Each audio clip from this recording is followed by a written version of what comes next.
and they understand what it is that is the general mission of the agricultural production system in Uganda, which is commercialization. Our mandate is to train the frontline staff of the Ministry of Agriculture. We at Bukalas Agricultural College, we are happy that government has given us a number of facilities to ensure that we impart skills within the trainees. We have established partnerships with EU Truefish, that is the European Union, and FAO project. We have established partnership with the Lake Victoria Fisheries Organization. We are establishing partnership with the Busitama University in the areas of training students. And in all this, we expect that when we have so many people handling from one end, then the load will be less for us. And therefore, the issue of funding will be less talked about. Representatives from the African staff colleges and military institutions of higher learning are currently deliberating on the recommendations from the 16th Chief Instructors Workshop. These recommendations are aimed at enhancing the capacity of military in Africa, with a focus of integrating religious literacy into their curriculums. The conference was opened by the Minister of State for Defense, Jacob Oboth. The 17th African Conference of Commandants was held in Kampala, with several senior officers from other African countries embracing it. And we are having the following colleges, staff colleges attending the conference: Angola, Botswana, Republic of Congo, Republic of Egypt, Republic of Ghana, Libya, Republic of Malawi, Republic of South Africa, United Republic of Tanzania, Republic of Uganda, Republic of Zambia, and the Republic of Zimbabwe. These same countries also attended the Chief Instructors Conference. This conference serves as a platform for African staff colleges and military institutions of higher learning to meet and lay the groundwork for harmonization of policies that inform and enhance military standards in Africa. This is because African countries are getting more involved in peace support operations as a result of constant conflicts amongst our communities. Therefore, it is vital that our training syllabi take cognizance of the need to embrace teaching of peace support operations in our staff colleges and other military institutions of higher learning. The event also provides an opportunity to reflect on the successes achieved within the organization, including the harmonization of curriculum among staff colleges in Africa. A good number of us have fully subscribed up to date. It is through these generous contributions that we were able to have our webpage rejuvenated and functional. Suffice it to mention that the tremendous cooperation and support by all members during the period under review is an indication for our commitment to move this continent's staff colleges to greater heights. Recommendations from the 16th Chief Instructors Workshop were discussed and are pending adoption. These recommendations include the inclusion of religious literacy and ethics in the training syllabus to enhance the conduct of troops, establishing a harmonized approach for similar threats with standardized procedures, and reviewing and customizing training to suit African conflict situations. Maybe the only policy one is to do with the DS and DS exchange and student exchange. Those we cannot deal with them at this fora because they involve a number of other players outside our control. But the remainder are purely operational, and we can deal with those without asking for any input from anyone. The conference is being held under the theme Aligning Peace Support Operations Training to Contemporary Security Scenarios in Africa. Ivan Kahwa and Dan Lugemwa, UBC News in Kampala. Isingiro district residents are set for a free medical camp this month, courtesy of the Lions of Kampala Central. The medical camp, set for the 25th of November, will attend to patients with a range of diseases including eyesight challenges, malaria, cough, diabetes, HIV/AIDS tests, among others. The first Vice President, Kampala Central Lions Club, Imelda Tuonjere, says Medic Club members will be joined by other medical experts.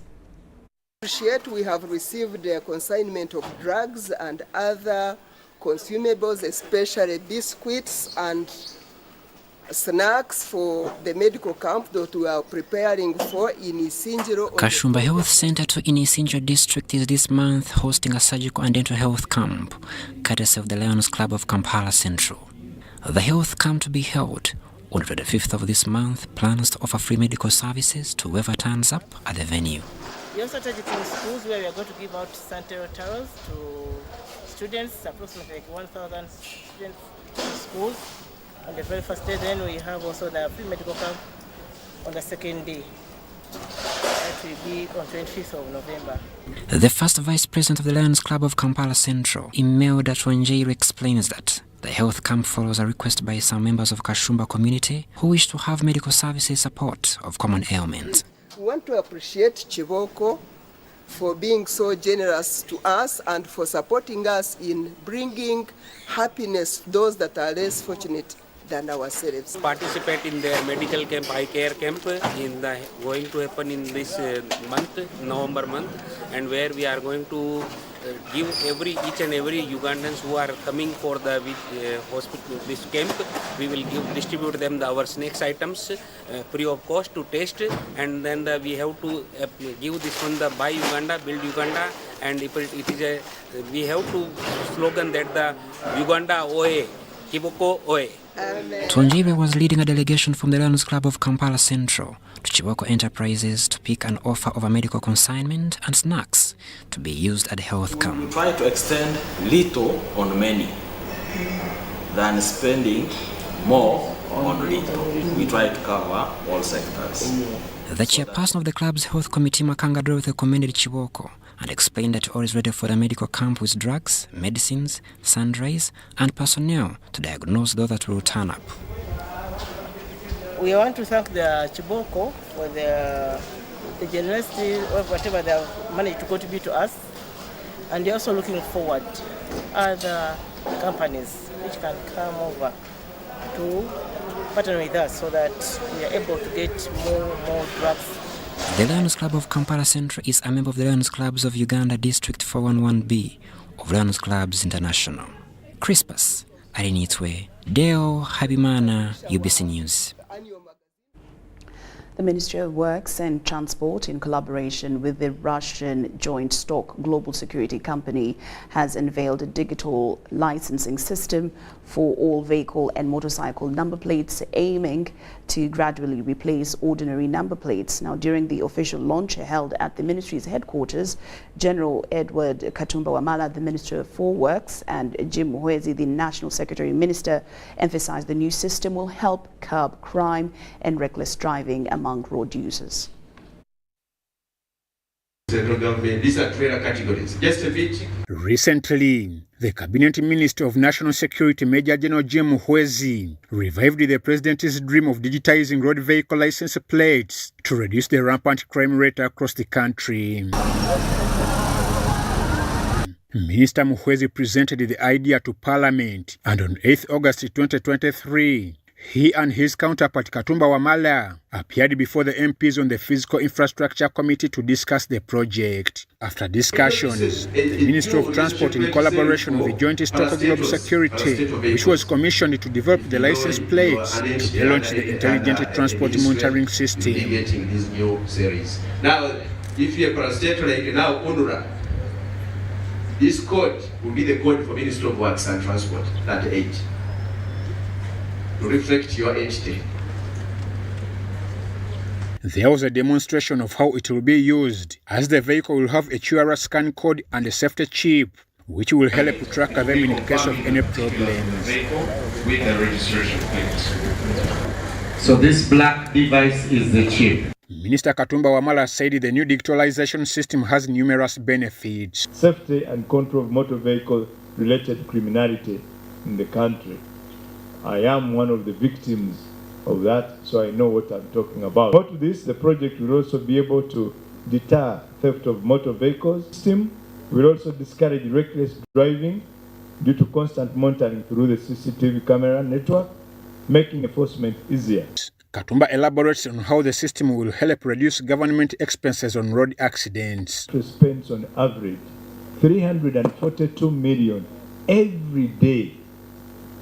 342 million every day to treat accident victims. That's for treatment alone. Most of these accidents, although people many times blame the road, it's indiscipline by our drivers. So this system is intended to also instill discipline on the use of our road, as it says, make roads safer. Minister Jim Muhwezi, who spearheaded the initiative, and the State Minister of Internal Affairs, General David Muhoozi, further stressed that the digitalized system will help curb crime. This is for the security of the country. Security in many ways. Fighting crime, as they said, because of vehicles and borders have been used in crime, and they were not easy to be traced. Now we shall be able to know. Security on our roads, because it's going to control speed, overspeeding, and therefore protecting the lives of people who have lost their lives on the road. Security of the vehicles themselves, which have been stolen, but now you cannot steal the vehicle. We've had our ups and downs, and whatever the delays that happened, I'm glad that at last the baby has reached full term. 714,000 Ugandan shillings will be spent on registration for the new digitalized number plate, while upgrading from the ordinary system to the digitalized system will cost 150,000 Ugandan shillings and 50,000 Ugandan shillings for cars and motorcycles respectively.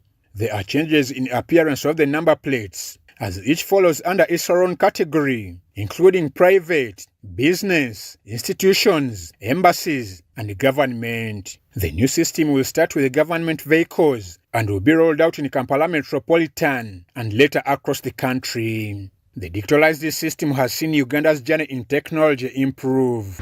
I highly appreciate the initiatives and desires of the government to introduce the new technologies and develop Uganda, take it to the new level of the technological development. I'm Ivan Juko for UBC. UBC Lunchtime News. Now, not every decision or recommendation made by Parliament is binding to the Executive. Now, this explains why the President has recently declined to act on some of the decisions of the legislature, including the recent censure of a minister. Minister for ICT and National Guidance, Dr. Chris Baryomasis, says the Constitution does not require the President to make some decisions public. Yesterday, when we left Parliament here on our way back home, we were attacked by some people who were on the bike. No sooner had she reported her life being under threat than more trials and tribulations came her way at Parliament. Sometime early this year, precisely in January 2023, the Parliament of Uganda passed a motion to censure the Minister of State for Housing, Persis Namuganza. The censure attracted mixed reactions from all corners across the political divide, including former Vice President of Uganda, Professor Gilbert Bukenya.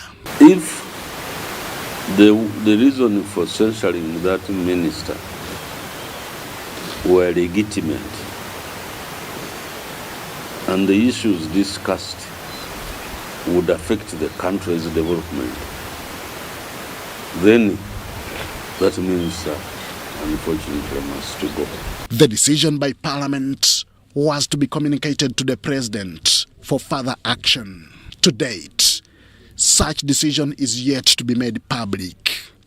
This, however, has no legal implications. The Constitution doesn't say once the appointing authority has taken whatever decision that he is bound to explain to the public or to Parliament. We just read the Constitution. For instance, the President can make a call and call the minister and said, I warn you, never do it again on the phone call. He would have taken, oh, may write and warn you in writing. Oh, whatever decision. But I saw in the Parliament, some members of Parliament thought because they had taken the vote, therefore the Honorable Person Namuganza should not sit on the front bench. No. You don't lose your ministerial position because of the vote taken in the Parliament. The decision by the President also depends on the strength of the matter, especially in censure of a minister. This is what Barrio Munsi has to say. Because the issue was, in my view, is the minister being censured because of failing to do her work as a Minister of State for Housing. Because ideally, if you read the Constitution properly, censure comes in relation to you failing either by omission or commission in your area of responsibility as a minister.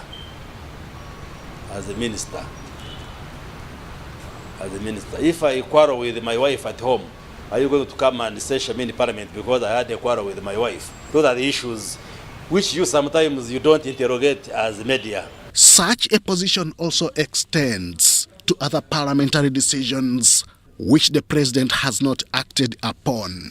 These also include the clearing of Executive Director, Uganda National Bureau of Standards, David Ebiru, and the return of Permanent Secretary, Ministry of Trade, Geraldine Sali as accounting officer. I think the President has written through the head of public service that those responsibilities should be reinstated. The President is the presiding officer of Uganda, is the head of the executive. He can veto a decision taken by those below him. Like I can take a decision as a minister, the President can veto it. And that's okay. So even the President can veto a decision taken by a permanent secretary. It depends on the information that he has that is available to him. For now, Barrio Munsi maintains that all the three arms of government continue working together in harmony with the executive and the legislature, having no bone to pick. Henry Okrut, UBC.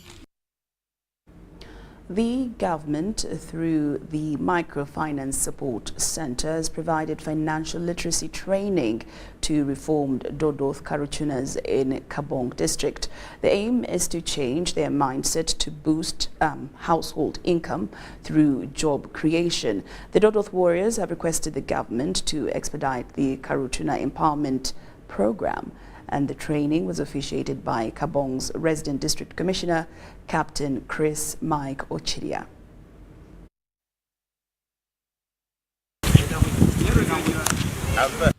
Abraham Lokoi, hailing from Kabong district in Karamoja, is among the more than 200 reformed Dodoth warriors who are currently undergoing training in financial literacy and governance at the Microfinance Support Center within St. Monica's Mission in Kabong. Loiki's journey took a detour when he had to abandon his pursuit of a nursing certificate at Kabong Nursing School due to financial constraints. He joined a group of bandits who had been causing havoc in Karamoja and its neighboring regions. Good to see my friends going for raiding.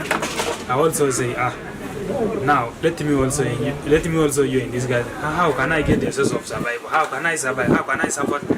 However, with President Yoweri Kaguta Museveni's announcement of amnesty for all Karamojong warriors, he made the decision to leave behind his life of cattle rustling. Loic has now returned to nursing school, although he still faces financial challenges. I'm now in the second semester. Last week they told me go back and go home and collect money. So I was just at home. This situation is often linked to high levels of poverty, a desire for revenge following the loss of loved ones and livestock, among other factors.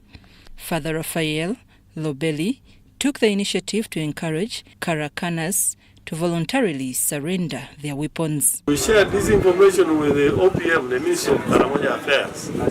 They say now these people are saying the reason that's why they come to the centers to break into the shops is because there is no clear program that the government has given to these Karachunas. Lydia Nambuya, the manager of the Moroto Microfinance Zonal Office, stated that they plan to empower the Karakanas by providing seed capital through the formation of savings and credit cooperatives. For finance, we are looking at forming Saccos. These Saccos will act as banks to these Karachunas. According to the Microfinance Support Center, this seed capital operates as revolving funds for the reformed warriors.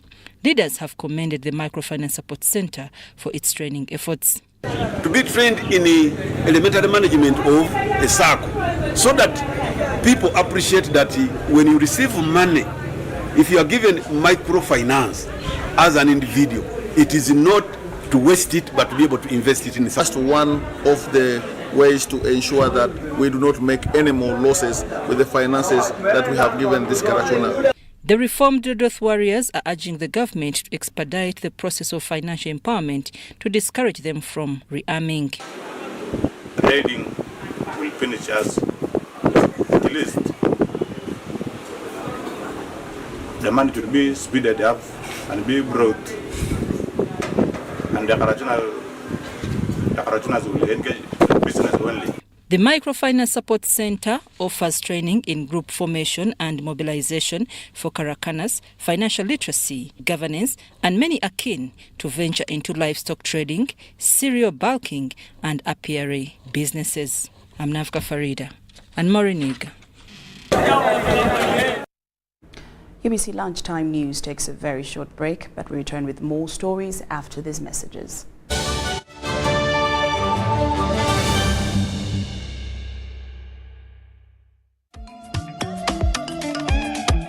Jovia ng'oyolekera ku lugendo luno olw'obulamu nkuwa ekirabo eky'amaanyi agatazizibwa, amaanyi okulabibwa n'okuwulirwa mu mawanga ag'ewala ennyo, okutuuka buli wamu nga yadde togenzeeyo, ensi yonna ng'ekuli mu ngalo.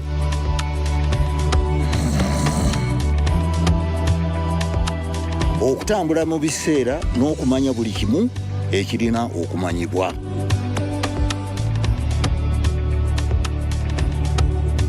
Jovia, kino kye kirabo kyange gy'oli. Tewali kumu ku kiki osobola okukola ku mukutu nnandameggwa ogwa MTN. Juko. Yo. Check the shopping, man. What's your secret? Haven't you heard of the Parish development model PDM? Yes, I did, but I thought it was just a talk. No, it is real. I and a few friends together formed a Sacco, accessed money from the PDM, invested in a poultry project, and now things are moving. Juko. I thought I was one of your friends. You are. But you left me behind. I didn't leave you in poverty. What you do, just visit your LC2 chairperson and your parish chief and start the process of economic transformation. Just like that. The Parish development model is an initiative from the government of Uganda through the Ministry of Local Government designed to transform all lives of Ugandans for the better. PDM, my parish, my development, my life. Ndeka wena mulamu. Otyo. Mbake mye rubona. Mubaire muri ukolati. ndide kulagirira ono ngeri gyebawayo kumbaga ya mwene ngwakozesa momope eisimu eriwa gye buliko tola yesimu wena nakobya ironi geisimu tobulira eisimu yindi niga sita ndala mukaga 5 sita 3 otewe ashi onige yes balese chawo balese merchant code gye balisaba mama kali bati kayo buzono wachi tamu nsanvu mirundi 3 balisaba tamu sente dewe amount baleta mobile money bali kunsaba pini ebucha mpini yo iwa imwe sasula aye baba embaga ya mwene mwekuwoniza Pay or shop with MTN Momo and get cashback every week. It's free of charge. Use the Momo app or dial *165*3#.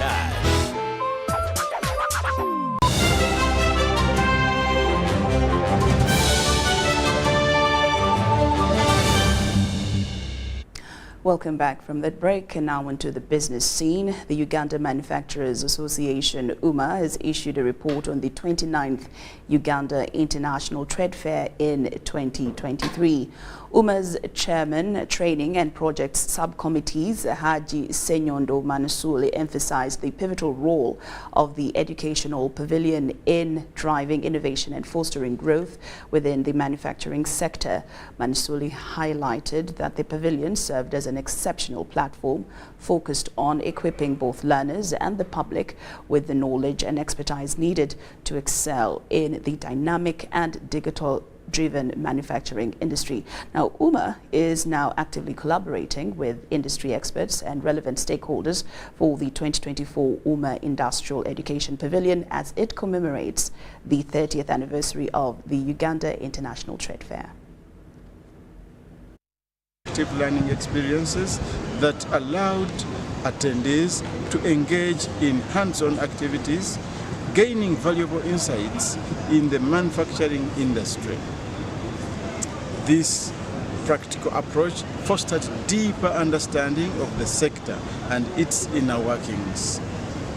We are proud to have established a strong partnership with vocational institutions, industry experts, including consultancy firms and manufacturers, as well as government bodies such as Ministry of Education and Sports. These collaborations were vital in achieving our education goals. Exhibition highlights. The exhibition at the pavilion had technology showcase of the latest trends in the virtual reality and robotics. A focus on education and empowerment for refugees and host communities. Skills and innovation demonstrations showcasing cutting-edge development in the sector. Environmental awareness, emphasizing green manufacturing and consumer responsibility. Science experiments and demonstrations, presenting and engaging science equipment. Interactive educational games, prompting problem solving and numerical skills. Spelling bees and quizzes.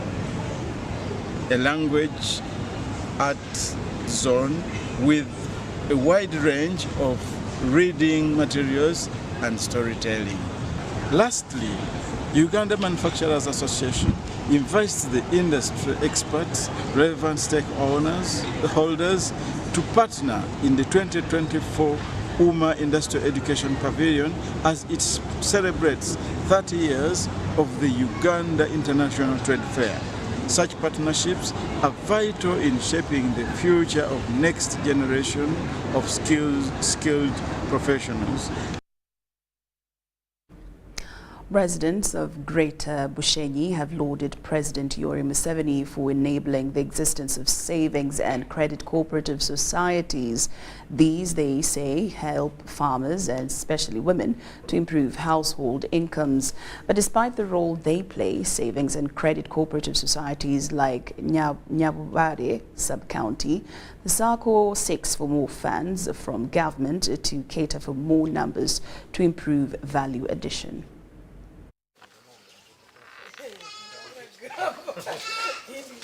I wish and request that the government of Uganda should come in and fund Nyabare sub-county Sacco, because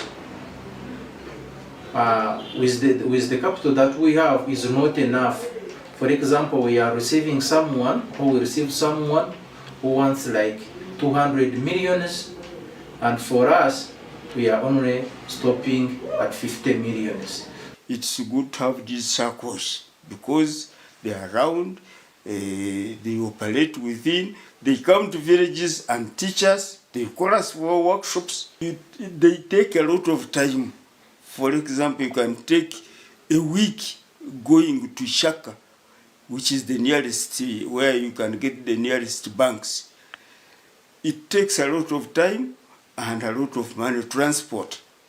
And you come there, fill this, take this, they come back, they come tomorrow. All this is a wastage of time, and time is a resource. So, abanyankore mbajanga geteri nungugati gufu waguma wenka otini rotajire mtoine chorkora impabura abachara ba Uganda na munonga abachara ba Bushenyi abachara ba Nkanga nkegomborra tunotankana kasente kachi korkubasi okakoze saka kuzarra chango echorkwenda na bakasako zezi zitandire nango tusakuzonka zitwine hatize twine munezindi ebina ebibitu by'echaro. Well, that wraps it up this afternoon's UBC Lunchtime News. Thank you so much for your company. Do enjoy much more of UBC Television's programming. I'm Lorraine Masika Kazimoto. Good afternoon.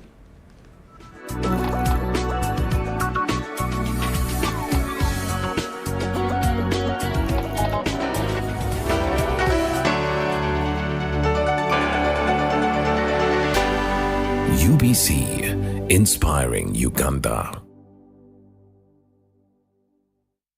Pick of the day on UBC.